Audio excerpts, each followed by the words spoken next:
We are going to be studying now from Rabash lessons from the study of 10 Sefirot. We're going to be in the study of 10 Sefirot, Volume 1. Volume 1, Part 4. We are an inner observation of Chapter 2, Item 17. Before we enter our common study, let's hear Rav about the central topic of the lesson. How are the degrees 3, 2, 1 root are revealed? It's the first time he encounters them. He still does not understand if these degrees are degrees that he will be able to work with afterwards. There is no such thing in spirituality. It's all revealed. It's just revealed and that's it. So until he exits, what does Rabash say about HaSulam? Which Rabash also brings many times, that if you're in the last room, right, and you have many rooms here, that are built this way. In Greek it's called anfilada. They're all built with this corridor. And you exit and exit and exit. So did you calculate, did you think about these rooms that you have to be in them when you came in? No, but when you come out, you see with what you come out, meaning this judgment that is activated on you in the last room, now awakens in you criticism. Where was I? In what places? And then you are impressed with what you are getting rid of now, what you're leaving. Then you see that meat, fish, and this and that, everything you went for it in general. And now you finally feel what filled you, what are the components. And from these components, the more internal record is revealed to you. Now, on this internal record, should you also make a coupling by striking and relinquish? Make a coupling by striking of knowing, but not a decision that you exited. The decision is here. Here is the clash, and out of this clash you have a decision. And here, in each place where you are, in all these places, you don't decide, you feel what you are leaving. Something like that. So these clashes, these couplings are couplings of recognizing where I was, what I had. And before we enter the lesson, we are going to be reading from Volume 1, Part 4. We are reading Inner Observation of Chapter 2, Item 17. The heading: the seventh reflected light is what remains in the Partzuf after the departure of the direct light from it. 17. The seventh kind is the reflected light that remains in the guf below after the departure of the direct light from there. It is brought in the Ari's words that when the direct light returns up to its root, the reflected light does not ascend with it, as the very essence of the reflected light is the light of departure.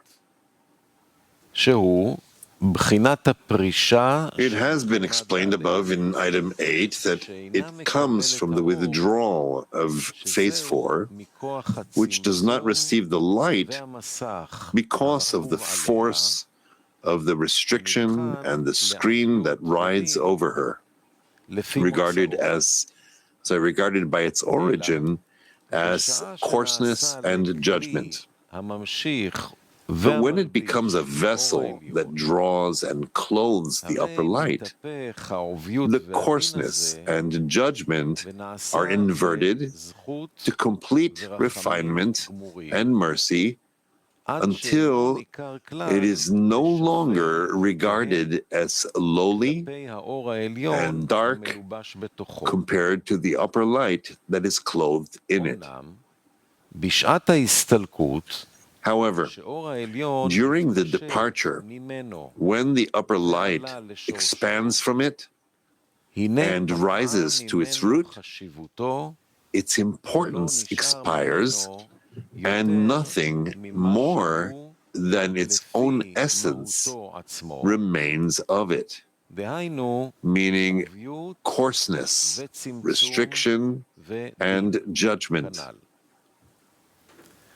It is therefore clear that during the departure, when the direct light returned to its root, the reflected light could not ascend with it. Moreover, now its descent below has been revealed, meaning that the judgment and the coarseness in it became apparent as it is according to its own essence. And for this reason, it is called coarse light. From now on, the difference is regarded in advance between the vessels that clothe the light, meaning the reflected light, and the light clothed in it, which was not at all apparent prior to the departure. This is why the Ari says there that this coarse light is the phase of the vessels of the Partzuf.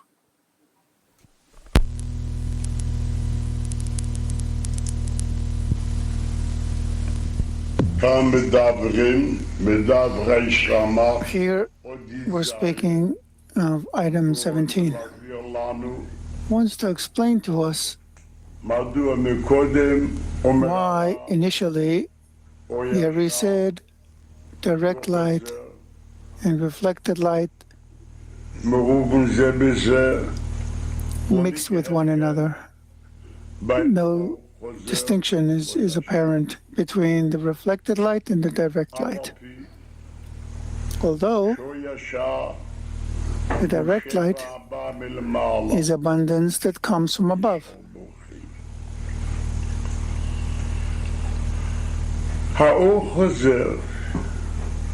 The reflected light is abundance that comes from below. Meaning, according to what we once said, he divides the Sefirot according to the light that they receive. We should go over it again. That we should make 3 discernments in the 4 phases of direct light. 1, the vessel of Chokhmah, called coarseness of phase 1. There, we discern that both the light and the vessel come from the emanator. In other words, Keter, called his desire to do good to his creations, created existence from absence, the will to receive, and receive the light. You find that it is still the answering of the lower one in the middle.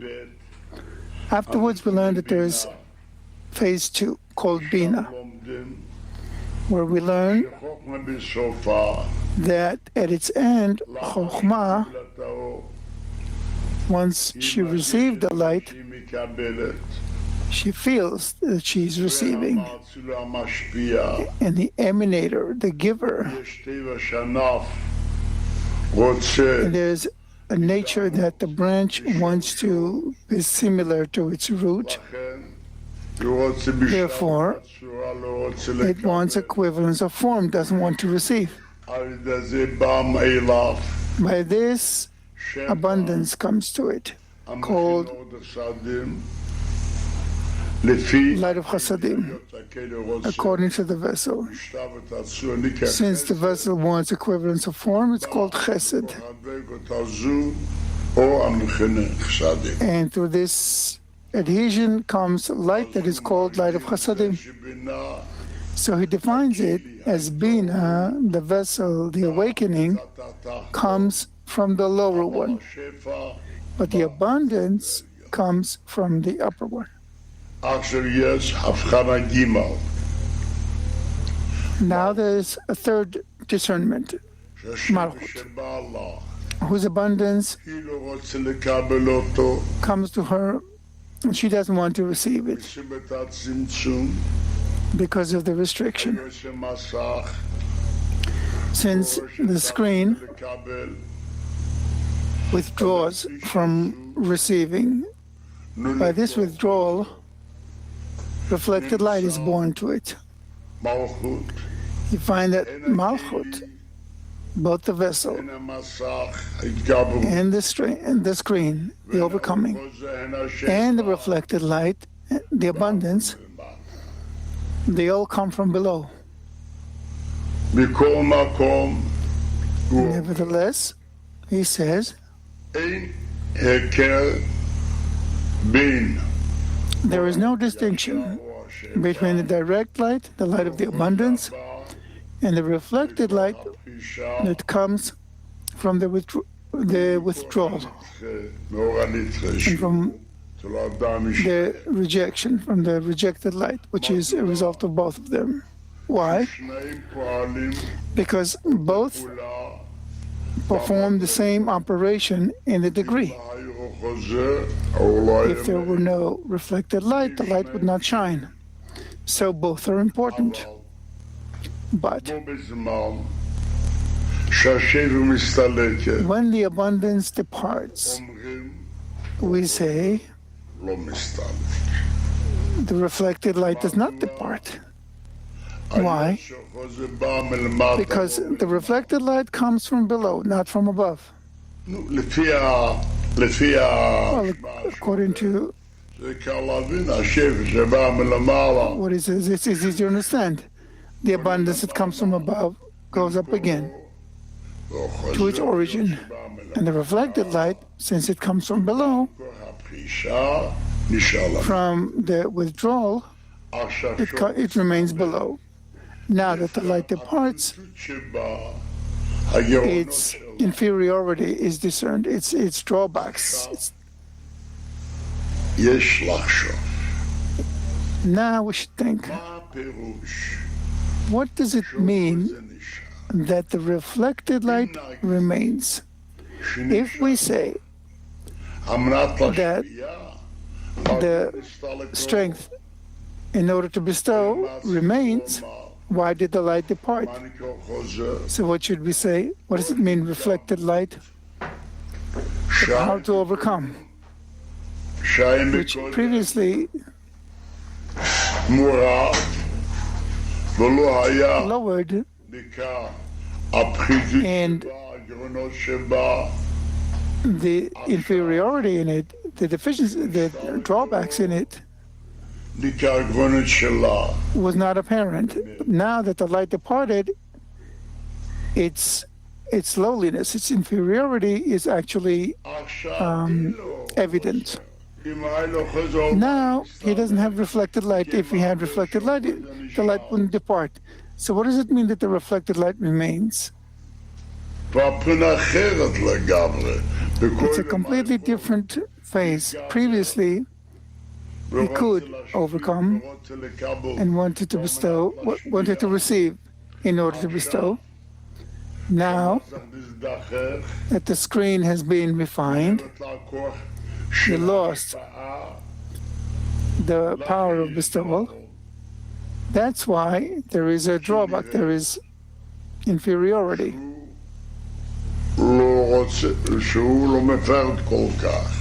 He probably does not want to, he's not so afraid.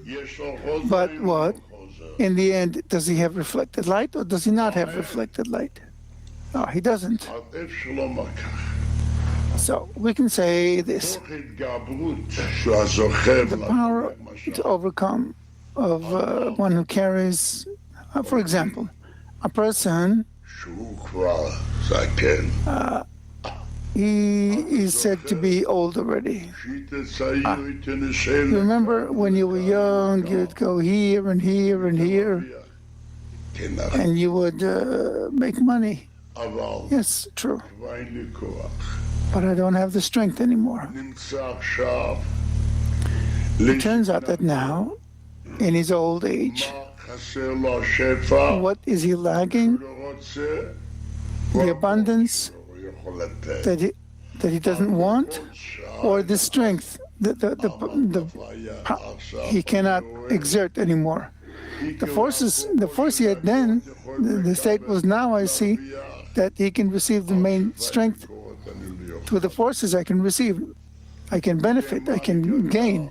Now I don't have the strength, so I can no longer profit.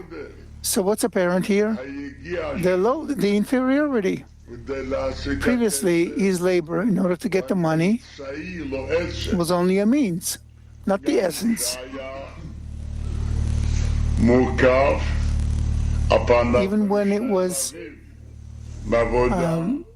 complex, this time was made of two things: of work, of labor, and of reward. Now we can say the labor remains for him. The force that previously could labor, that force weakened. So what the reflected light can say, the strength that he had then, they grew weaker. Naturally, they are worse. I don't know why he need to be so meticulous, that now they are so weak, not the same.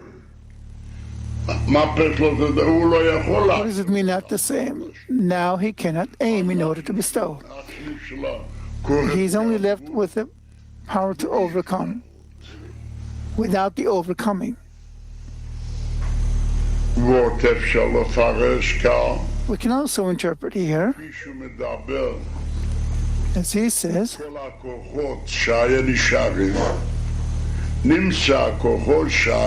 the forces that remained, the forces with which he would overcome, these forces remain. But he's left without power. He was without power. This is why it's very difficult. He's already speaking, what is this? The reflected light. That force that was increasing before and remained in the desire to bestow.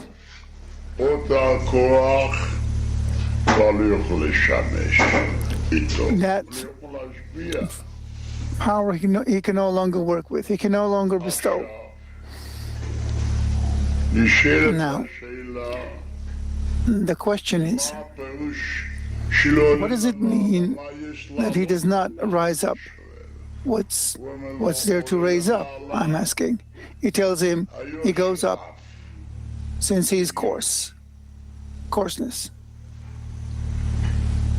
Whereas, what does it mean? What does it mean? Whereas, if he were not coarse, who would rise up? What does it even mean to go up, to rise? There are no places. Rising means above reason. He cannot be seen, he cannot be attained, he is hidden from us. When the screen is lost, when he cannot aim in order to bestow, and he doesn't want to work in order to receive, you find that the abundance departs because he doesn't want to receive it in order to receive. Now, what did he lose? We need to understand two things. There's the matter of the restriction. There's the matter of the screen. where one speaks about the other. The restriction means he does not use any coarseness. He doesn't receive anything. Why? Because he doesn't want to be separated. He wants equivalence of form. We learned that a screen is called, the definition of a screen is that it's over of youth. He does use vessels of reception. How is he permitted? Since he aims in order to bestow. And that screen gives us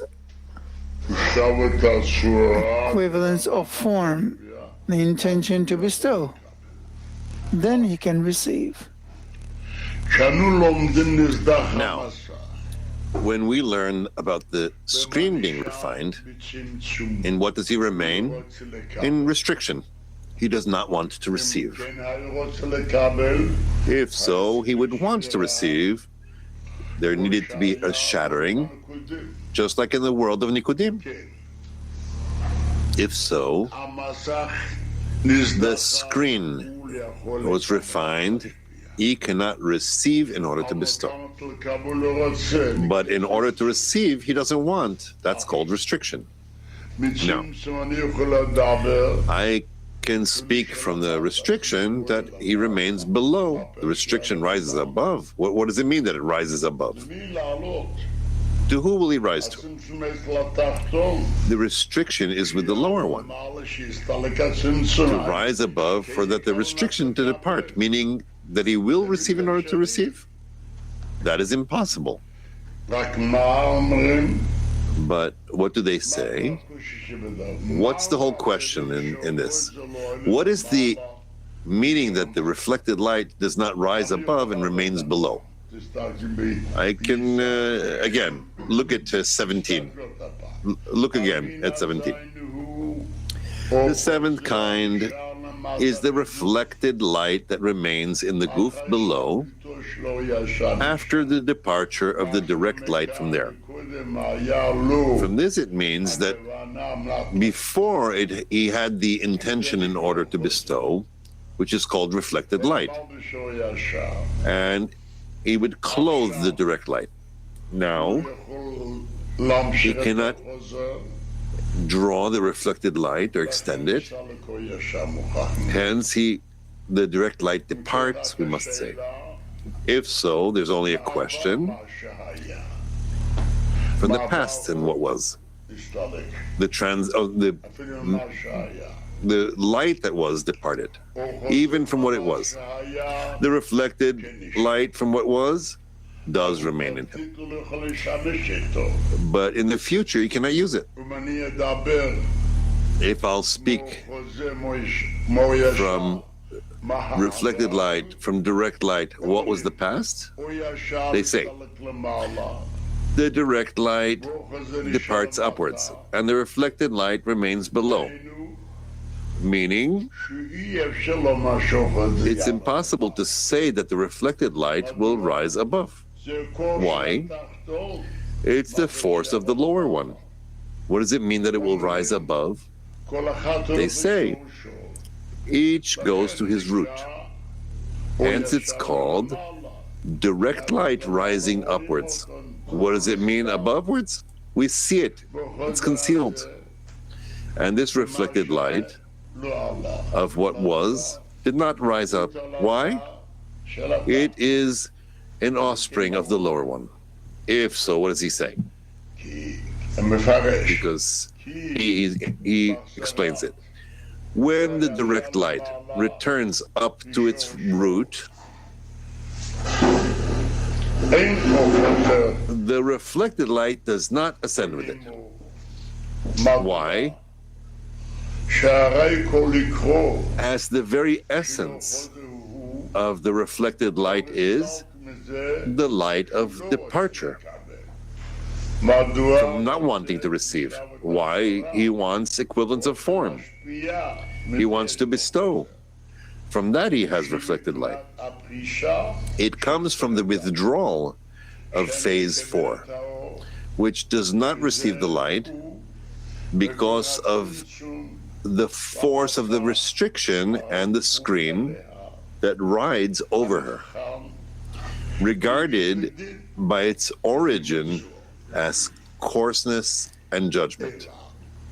But in that case, why did the Ari say that when the direct light and reflected light illuminate in one another, it is not a distinction between direct light and reflected light? After all, they say that it's the light of departure and it's a light that comes from above. Answer. But when it becomes a vessel that draws and clothes the upper light, the coarseness and judgment are inverted to become refinement and mercy, complete mercy, until it is no longer regarded as lowly and dark compared to the upper light that it is clothed in it. If so, what is he telling us? Although before there was the light of departure, and also beforehand the reflected light came due to the force of departure on behalf of the lower one, but both did this action so that the light would be able to illuminate. If there was no reflected light, then the abundance wouldn't do a thing. We don't see it. Hence, both are important, one just like the other, and both serve the same role. As I once said, the meal and the appetite for the meal both perform the same action in which a person can enjoy from the meal. If he has a good meal but he has no appetite, he cannot enjoy. If so, he would say, hunger, is it a good thing? How can you say that hunger is a good thing? However, like I once said an allegory about it, a person sets his table and a good meal on it. Oh, it's too bad that I'm hungry now. I heard that hunger is a bad thing, and I'm hungry now. Moreover, they say, you now, as you're hungry, you can enjoy the meal. If you weren't hungry, you couldn't enjoy the meal. If so, what's the meaning of hunger in the land? That hunger is a bad thing when there is no meal. So what comes out of this allegory is that when the direct light is inside the reflected light is a good thing. Without the reflected light, the light cannot illuminate, meaning he gives the intention to be able to extend the light. But when he cannot now, if he has the reflected light to clothe the light, where there was a vessel and received the screen, and the light departs, so you see that the reflected light is not similar to the direct light. It's like hunger, which is not similar to the meal. This is where he says here. However, during the departure, when the upper light expands from it and rolls upwards and rises to its root, its importance expires, and nothing more than its own essence remains of it. Meaning coarseness, restriction, and judgment. It is therefore clear that during the departure, when the direct light returned to its root, the reflected light could not ascend with it. Moreover, now its descent below has been revealed, meaning that the judgment and the coarseness in it became apparent as it is according to its own essence, and for this reason it is called coarse light. From now on, the difference is regarded in advance between the vessels that clothe the light, meaning the reflected light, and the light clothed in it, which was not at all apparent prior to the departure. This is why the Ari says there, see this in item 13, this is why the Ari says that there is coarse light in the phase of the vessels of the Partzuf. What is he saying? Two things.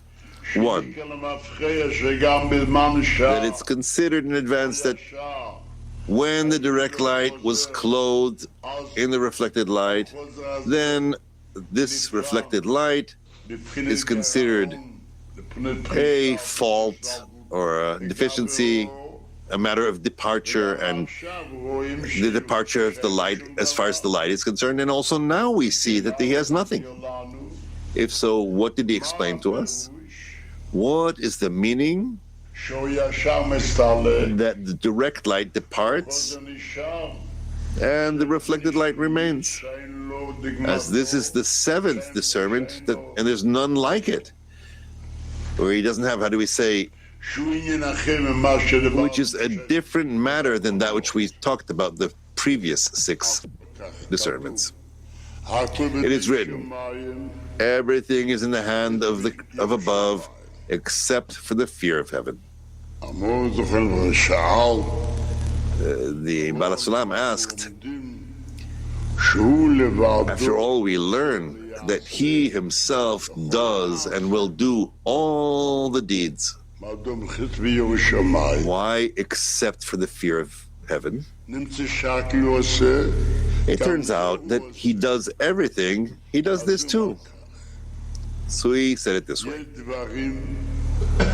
There are things which are attributed to the created beings. There are things that are attributed to the Creator. Everything is from above. It's all in the hands of the heavens, besides the fear of heavens.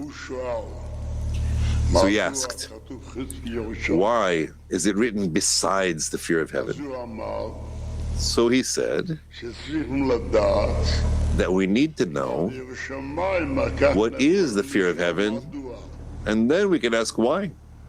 So he said the fear of heaven is called that he has fear. He's scared. Oh, maybe he won't be able to breach equivalence of form. He won't be in equivalence of form. Therefore, he's afraid to receive. So yes, that's what our sages say about the verse. And Moses concealed his face, for he feared from looking. And our sages said, and the reward for Moses concealing his face and being afraid to look, therefore, after that, he merited to see the picture, the image of the Creator. This was what our sages say. So he says, what's written? To be afraid of looking. He was afraid from receiving the abundance. Maybe he won't be able to aim it in order to bestow. Turns out, the obligation is given by the Creator. The negation, not to receive, belongs to the lower one. If so, all the actions which are negative are attributed to the lower one. This means that to say that a person doesn't know, that belongs to the lower one. But who gives a person to understand that he doesn't know? That too comes from the Creator. But that action is attributed to the lower one. It turns out that on one hand, he himself does all the actions. On the other hand, they say that there are actions that we associate with the upper one. And there are actions that are attributed to the lower one. About this, I wanted to explain. Our sages said man's nourishments are as hard as the division of the Red Sea. To whom was the division of the Red Sea difficult? To the Creator. So how can we say the whole world, He makes a vessel for the creation of the world easily, but to exit Egypt is difficult for Him? How can we speak of anything being difficult to the Creator? According to what He explains there in the Sulam commentary, what is the division of the Red Sea? Previously, the light of Chokhmah was shining in its completeness. This is called the left line. It's called the shell of Egypt. According to this, the people of Israel could die, drown in the left line, meaning to receive it in order to receive. What did he do? Sea means Chokhmah, the division of the Red Sea. So Gar of Chokhmah does not shine, but only Vak of Chokhmah. So what should the Creator do? Diminution. This is difficult for Him. And you have to diminish. That's difficult. That's very difficult. What is easy for Him? Only to give. The eighth reflected light is the above-mentioned reflected light, meaning reflected light that remains after the departure of the direct light.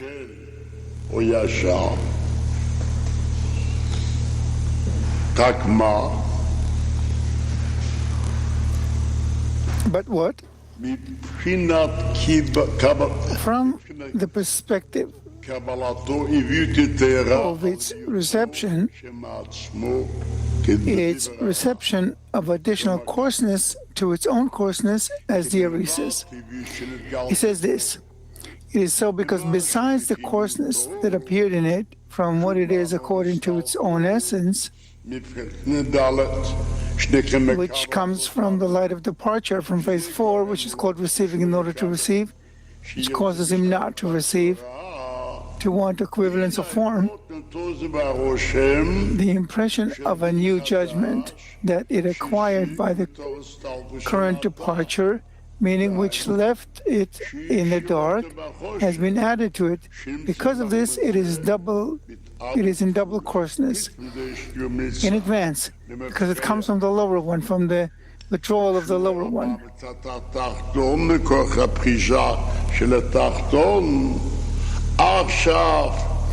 Now,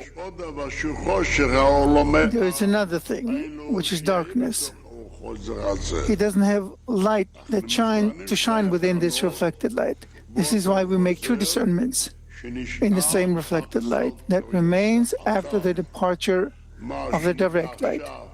One, what is now called, while the matter is revealed in advance, which comes from the withdrawal, from the departure. Two, that now it becomes dark. 19. Now he speaks of reflected light, which is a completely different phase. which is direct light. How does he call direct light by the name reflected light? We'll see. 19. The ninth kind is the reflected light that ascends through the coupling by striking, performed on the screen in the degrees of its refinement, called the light of nekudot, dots. The levels that emerge in these couplings are generally regarded as reflected light, meaning even the direct light in them. If I say that a coupling by striking is done here, there is reflected light there, which clothes the direct light. So the direct light is also called reflected light. Why? Because the couplings emerge during the judgment, meaning during the departure of the lights to the emanator. He says this: there is a difference between the light of ta'amim, flavors, and the light of nekudot, dots. The light of ta'amim, flavors, is called the first expansion that Malchut of the Rosh, when Malchut of the Rosh drew the light and made her coupling by striking,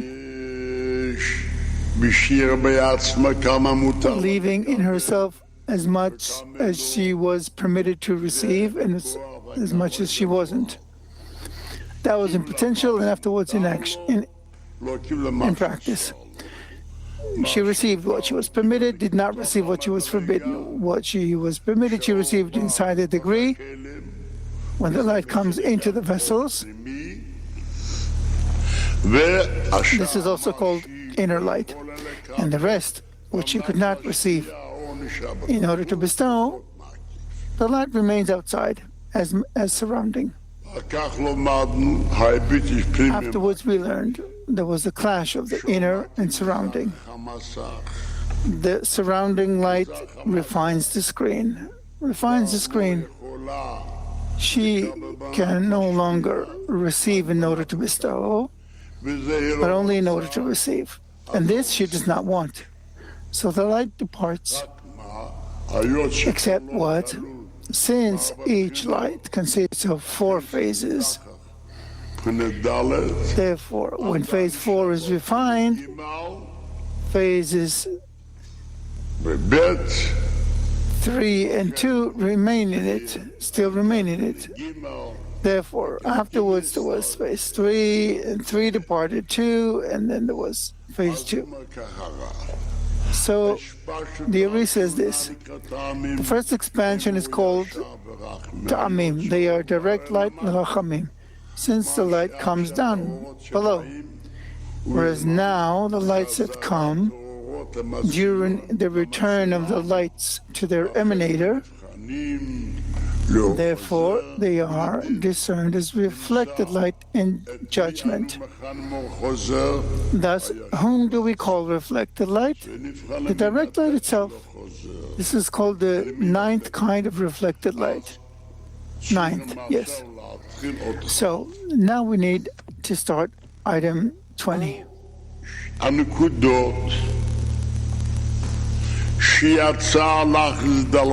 light of nekudot that came out after the refinement of the ta'amim, called 4, and came on phase 3. That light, phase 3, was it there before or wasn't it? Or is it a new thing? He comes and says, there is no innovation, no light that is not extended from Ein Sof. So this is light that still was not revealed there. So how can I speak of it if there isn't? Rav says, so how does he, Rabash? Sorry, you're wrong. We say that in anything there is 4 phases of direct light. We say 4 phases of direct light. There is Rosh, Toch, Sof. Head, anterior, and Sof, end. Meaning, in anything a person wants to do, there is a thought. This I will do up to here. Every person has Rosh Tochsof. But there is Rosh Tochsof on learning. I want to go study only an hour. And I want to go for a banquet and dance only an hour. Or eat only an hour. This is called levels. So we say, previously there were 4. There was 4. 3 wasn't there. 3 is a new thing. That's 1. Now, initially, what are you asking from here? What is your question that I don't know? Of all the Rabash, I'm telling you, Rab, Rosh in the Rosh, Rabash, I'm telling you, previously I could walk 4 kilometers. Today I can only walk 3. What are you asking me? 1 is 3 and 1 is 4. It's 2 things. Student, I'm not asking at all. Rabash, no, again. Don't look for an allegory not to understand the matter. Look for an allegory to understand the matter. I'm giving you an allegory to understand. You bring out an allegory not to understand. Why do you need that? On the contrary, look for allegories to understand the matter. And mainly, what are you asking? He says, previously he had the level of ketel.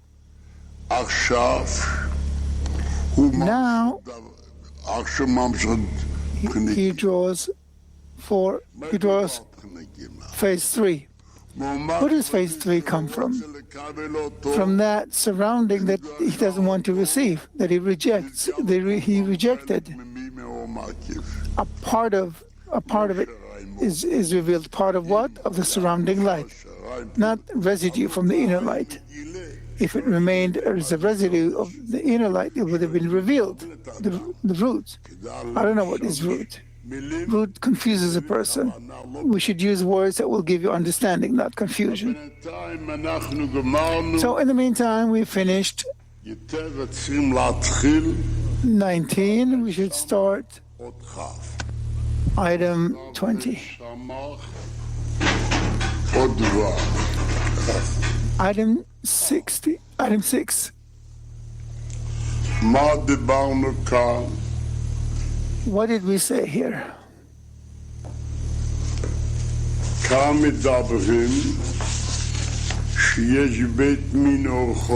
Here we're saying that there are 2 kinds of reflected light. So it comes from the 9th kind of reflected light, which is actually direct light. The abundance comes from above. But since the light that comes during the departure of the light, during the return of the lights to their emanator, which is done after the clash of the inner light and surrounding light, where the surrounding light weakens the screen and the screen gradually diminishes, the lights return to their emanator. For this reason, he's direct light too. He calls it reflected light.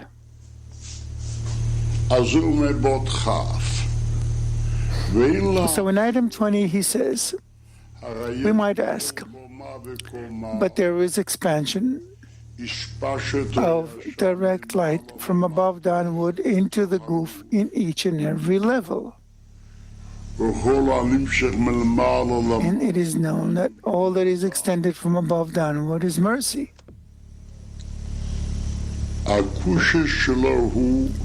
His question is, should someone come and ask?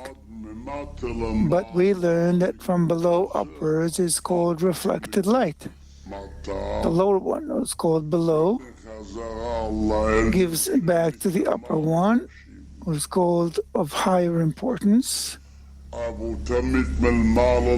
from above downward always means that the upper one gives to the lower one. That's direct light. And here it says that what comes from here downward into the goof during the refinement of the screen is called reflected light. But from above downward should be called direct light. Answer. The thing is that indeed there is nothing more than a matter of refinement here. Even those couplings made of the upper light, where now comes the light of abundance from above down,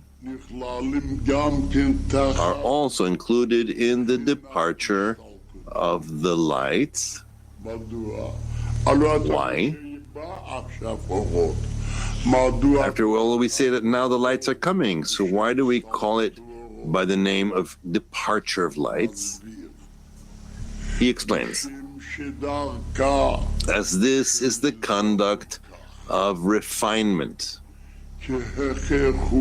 it must pass and come through the four phases during its refinement, as the upper light, which does not stop for even a minute from the emanated, his desire is always to do good to his created beings. If we make no change in this, but it depends on the lower ones.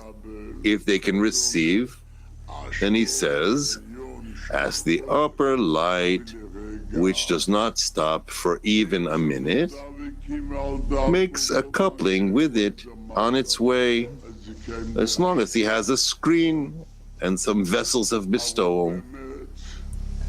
But in truth, it's one refinement. If so, I can see that there are 4 times that the light expands. So why does he call it by the name departure? So he says, an allegory. It is like a person who walks out of the house, even though he takes, for example, 4 steps on his way out of the house, we still don't regard them as being, we don't take them into consideration as being 4 rests in his walk. This is completely unthinkable. It is impossible for him to exit the house except through steps, as that is the conduct of walking. And we say that the 4 paces are because he wants to rest in the middle? No, there's no other way. I just wanted to add to this allegory, maybe it's written somewhere else, only one point. I learned this about one person.